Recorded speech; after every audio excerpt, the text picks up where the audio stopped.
ఎలక్షన్లకు ముందు 70,000 కోట్లు ఆదాయం వస్తేనే ఇవ్వటం కుదరట్లేదు, 1,40,000 కోట్లు అంటే కుదరదు ఆ రోజు మొత్తుకున్నారు. మరి ప్రజలు ఈరోజు సార్ ప్రజలకి చాలా వరకు తెలియదండి. జగన్ గారు చెప్పింది ఆయన చేసింది ఆయన చెప్పుకోలేకపోయాడు. అది చెప్పుకోలేకపోయాడు. ఎందుకు చెప్పుకోలేకపోయాడంటే అది నేను చేసే కదా, నేనేం చెప్పాల్సిన అవసరం ఏముంది. పథకాలు తీసుకున్నారు, 4 పోర్ట్లు కడుతున్నారు. 4 పోర్ట్లకు మనిషికి కనీసం ఎంతమందికి ఉద్యోగాలు వచ్చినాయి? బీడీ అమ్ముకున్న దగ్గర చూడండి ఎంతమంది అమ్ముకుంటున్నారు. ఎంతమందికి ఉద్యోగాలు వస్తాయి, ఎంతమందికి రొటేషన్ అవుతుంది. మెడికల్ కాలేజీలు 700 సీట్లు రద్దు చేశాడు.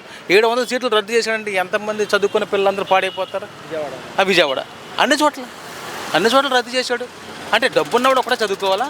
ఆయన దృష్టి చంద్రబాబు నాయుడు గారి దృష్టి అండి, డబ్బున్నవాడు చదువుకోవాలా, మేమే సంపాదించుకోవాలా, ఇక పేద ప్రజలు చదువుకోకూడదు. అందువల్ల 700 సీట్లు క్యాన్సిల్ చేశాడు.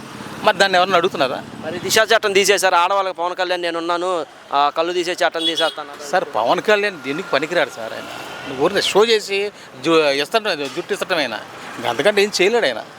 మరి ఇంకంతా మనం ఏం మాట్లాడతాం? ఇక 5 సంవత్సరాలు భరించాలా? ఉన్నవాడు ఉంటాడు, పోయేవాడు పోతాడు. అంతకంటే చేసేది ఏం లేదు. మరి నిత్యావసర సరుకులు, కందిపప్పు, నూనె తగ్గిస్తా ఉన్నారు కదా. మరి సార్ పెంచకుండా ఉంటే చాలు సార్, తగ్గించినట్టే. పెంచకుండా ఉంటే తగ్గించినట్టు లెక్క. అది మేము సంతోషపడతాం మేము కూడా. మరి కరెంటు ఛార్జీలు అధికారంలోకి వచ్చిన తగ్గిస్తామన్నారు. మరి రీసెంట్గా మనం చూస్తున్నాం సార్, చంద్రబాబు నాయుడు గారు ఉచితంగా ఈ ఆంధ్ర మొత్తం ఉచితంగా ఇచ్చేస్తామని చెప్పేస్తాడు.